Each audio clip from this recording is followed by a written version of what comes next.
Welcome back, ladies and gentlemen, to another installment of Nurture the Mind, the podcast by yours truly, Poots.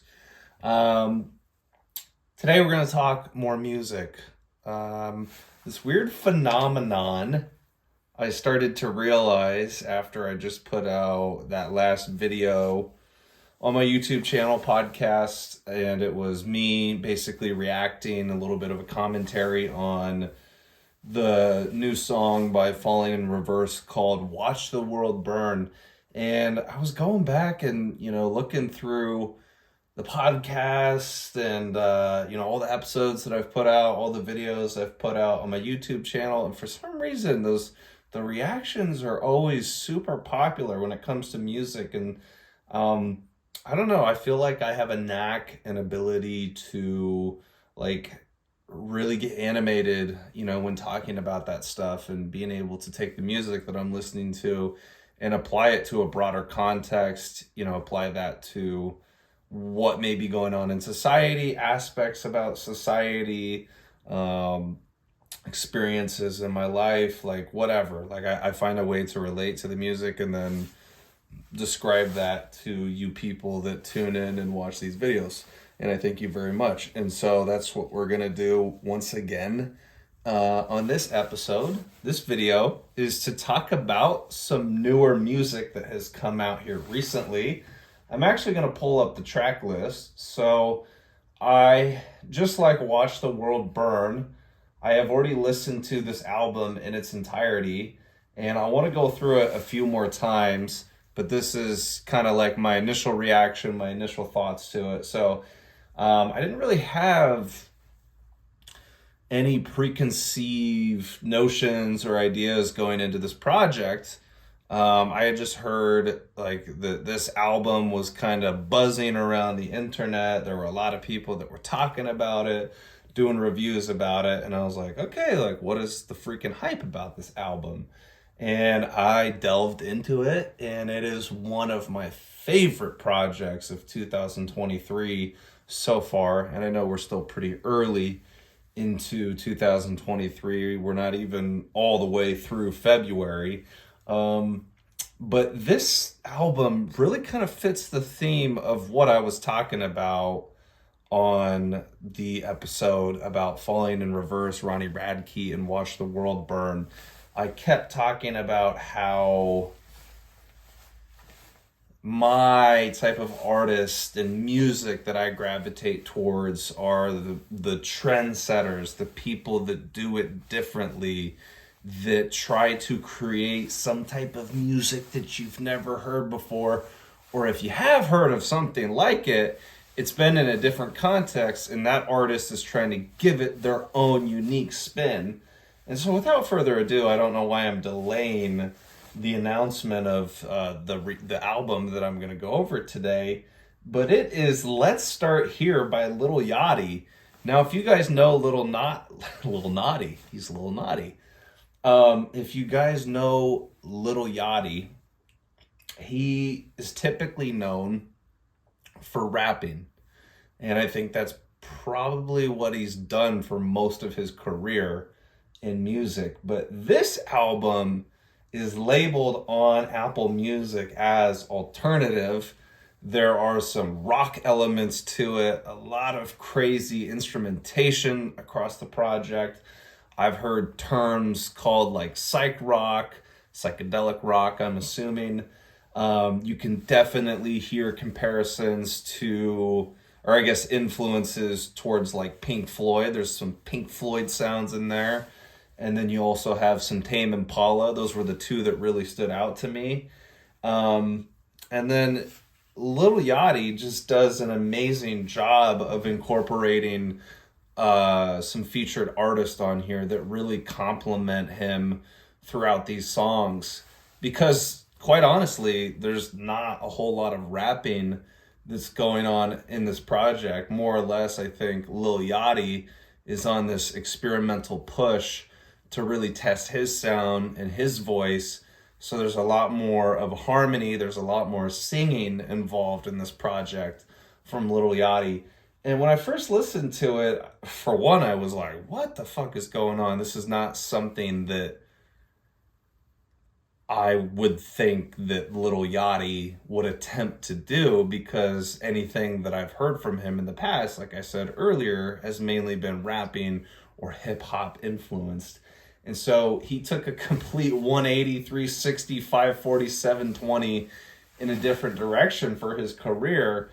And, you know, what's really interesting about this, and you're seeing it with a lot of artists now, is despite what you may have came up in, meaning whatever the genre was that you were a part of that got you known, a lot more artists, it seems like they're starting to try out different genres, try out different sounds, and I love it, man. It's super interesting to watch, to experience. One of the bigger ones that I'm thinking of that I think may have somewhat started this trend is MGK with Tickets to My Downfall. As a lot of people know, he was mainly a rapper. That's what he stuck to. And then he kind of started to experiment with different sounds on, I think it was called HotelDiablo. And then he just completely blew it out of the water, and it started, you know, basically relied on his influences growing up, because I know he was big into Blink-182, and, you know, then he made Tickets to My Downfall, and then there was kind of like the sophomore album to that genre. I'm already forgetting. MainstreamSellout, that's the name of it. And so I'm not saying KidCudi, or I mean, I'm not saying that MGK started this trend, because KidCudi had done it before too, on Speeding Bullet to Heaven, but I don't think he captured the essence of what he was trying to create quite like Lil Yachty has, because you have to think, if you're an artist and you're stuck inside your comfort zone of what you know works pretty well, what's gotten you hits before, what's gotten you plays before, it's got to be a scary damn thing to go outside of that norm that you've put yourself in, where you've had so much success, to try out a different sound. It could either work out pleasantly well, or you could fall flat on your face. So there have been artists that have tried that out and it hasn't really worked. Lil Yachty, I think, you know, it's like I'm pleasantly surprised by what he was able to accomplish on this project. Like I said, the first time that I was listening to it, I didn't even know how to process it. And I think that is, I've had this happen many times while listening to a new project, is if I don't quite understand it, you know, like my head's kind of bobbing, but I'm not really like receiving the music pretty well. Usually those end up being my favorite projects, because as I was talking about on that last video about Falling in Reverse and Ronnie Radke, I think I made the point that we as humans, we like to keep our minds shut. And we don't know that we're doing it, but I think it's part of our evolutionary process is we become we have a lot of confirmation bias in our own direction. And so when we're faced with new ideas, trying to take in new information, new sounds, or like trying to listen to somebody that might have more knowledge than we do in a particular area, if you haven't trained that side of yourself to open yourself up to new ideas, it can be really hard to bring those things in. And so some of my favorite projects in the past have been albums from artists where in those first 2 or 3 listens, I really I couldn't figure out what was going on. My brain was trying to process, like, what is this sound, man? Like, I can't tell if I like it. I don't necessarily hate it, but I can't tell if I like it. But then over time, as I gave it more and more listens, I'm like, holy fuck, man, this is revolutionary. This is something different. This is quite unique to my ear. I've never heard anything like this before. And that's why my brain, more or less my ears leading to my brain, was having such a hard time processing what was going on. And I think that's Lil Yachty's project. Let's start here, because like I said, in the beginning, I didn't really know how to take it. I've listened to it now 2 or 3 times. I've seen a lot of reactions from people on YouTube, and there's just some really good tracks on here. that stand out. Like Running Out of Time, I think he sounds beautiful on that track. Pretty, he starts to do that vocal wavering, whatever you would call it. He did it on, there was a single that he put out before this album came out, and I'm already forget, Poland. That's the name of it. And so it's just very experimental. I was not like a huge Lil Yachty fan up until this point. I mean, I've been listening to a lot of his music like throughout the years, but I never got like attached to it. I never got he was just never one of my favorite artists. He was not one that I kept going back to, not one that I would like continuously listen to. But I think this project right here has really opened up the door for him in terms of possibilities of where his career could go. I'm assuming that like at some point he's going to go back to rap and hip hop. I don't think you can fully abandon that. And I know that he probably has a whole lot of love and admiration for that genre of music because that's where he's made a living. But again, man, it's just so commendable to see an artist try something different, get out of their comfort zone, create a whole different sound, and risk failure. Like, you might fall flat on your face, but I really don't think Lil Yachty has done that. I mean, there are probably some songs on here that he could have been a little bit more diligent about. He could have worked a little harder at manipulating the sound. Like, I think one of the beefs that I had my first time through was I kind of felt like his vocals didn't really fit the instruments, but as I've gone through and I've listened to it 2 or 3 times now, I'm like, no, that's not really the case. I think that was my first beef with it because, again, I was trying to process what I was hearing, and what I was hearing was completely brand new to my ear, so I didn't know how to take it in. But I think he was very successful on this project. I mean, so many people are raving about it. So many people are giving it good reviews. And now people kind of expect like, hey, like what the hell is Yachty going to do next? And we should be able to appreciate this album right now because, I mean, we just got it back in January 27th. And the day that I'm filming this is February 19th. So it's been out for about a month. It takes a long time for artists typically to create another album. So I don't think anybody is demanding that Lil Yachty goes in the studio and records the follow-up to this album right now. But it's going to be interesting to see where he goes moving forward. I, for one, am now anticipating that a little bit more, even though I wasn't like I said, I wasn't a huge Lil Yachty fan. Yeah, it's a great project, man. I can see myself going back to this time and time again, probably moving forward. It's been a while that I've had a project, like a whole project, like an entire album really captivate me and keep me interested for the entire project. Normally, I'll listen to an album and I'll pick out some of my favorites. I'll be like, oh, that was a good song here. That was a good song there. And even if I liked a majority of it, it's like I won't revisit it. But with this album, I can see that being different because I've already gone back to it like 2 or 3 times. And one of the things about music is, it's typically you're not going to get everything that you need to hear on the first listen. So musicians that do it quite well are the ones who make music that has replay value. So you got to go back and you got to listen to it like, 10, 20, 30 times before maybe you even really, like, there's going to be different things that you catch every single time that you listen to it. Like, even some of my favorite albums now, favorite songs now, favorite artists now, I'll go back and I'll listen to stuff that I haven't heard in a few years, and there'll be like little sounds that I might catch, or just little interesting tweaks that I never noticed before. And so it's kind of like in the same regard as the Bible or studying some deep subject is you will not get all the information that you need in one spin. You have to continuously go back. You got to continuously go back and study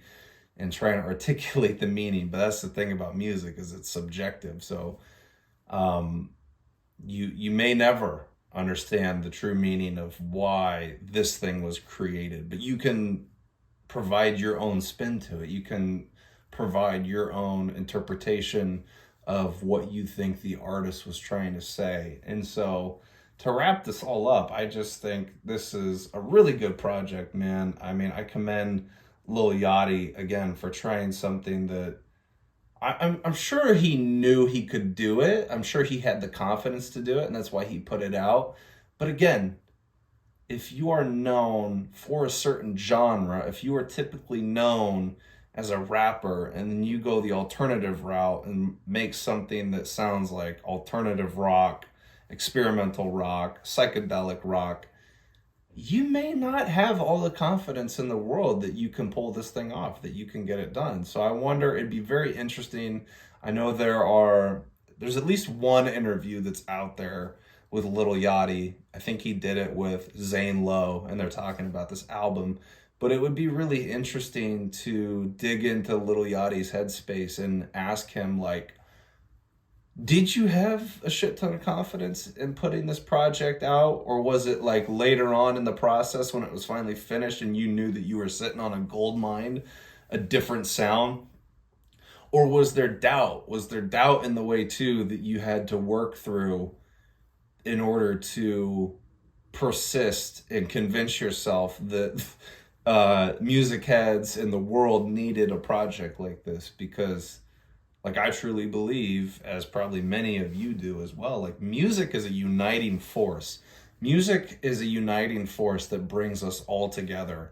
And if we didn't have music, I don't know what the fuck we would do. Like, it's amazing that people can hop on YouTube, do a reaction, get tons of views, and eventually build their channel up that way and, make money off of it. Like, that just blows my mind, because I love music. I love talking about it. And again, I've seen this trend on my YouTube videos where the ones where I'm talking about music, like in this format, or if I was doing a music reaction, so I was listening to music and then reacting to it in real time, those videos have always typically gotten me the most views. So I don't know why that. And you see reaction videos of like other YouTubers that are much further along their journey of making YouTube videos. They get way more views than I do, but like it's insane. It's absolutely insane. So I guess there's a need for it. There's a reason to talk about it. There's a reason to explore it, and I hope we just always keep that alive. So anyways, kind of running out of ideas here. Just figured, again, based on the last video that I put out, it'd be a good idea to tackle this project and see what my brain came up with along the way. Again, thank you guys for showing up here. If you're new, subscribe to the channel, like the videos, share the message, tell one of your friends. It's the best way to grow the channel. I say it every single time, but it would really mean a lot to me if you guys did one of those things just to get this message out there, to push my videos into the algorithm of YouTube, because it is incredibly hard to get any freaking momentum on YouTube. Now, I've been off and on over the years. I have not always been steady on YouTube, so that probably doesn't help my cause, but nonetheless, I've been doing this for 3 years now, and I feel like I'm definitely not monetized yet, not making money off of it, but it's a dream of mine to eventually make that become a reality one day. So if you guys could help me out, that would be great. If it was terrible, please let me know, because that's always a possibility too. Sometimes I don't know where my brain is going to run when I hop on here. So anyways, guys, I hope you have a good day. I will see you on the next video, the next podcast. Talk to you later. Bye-bye.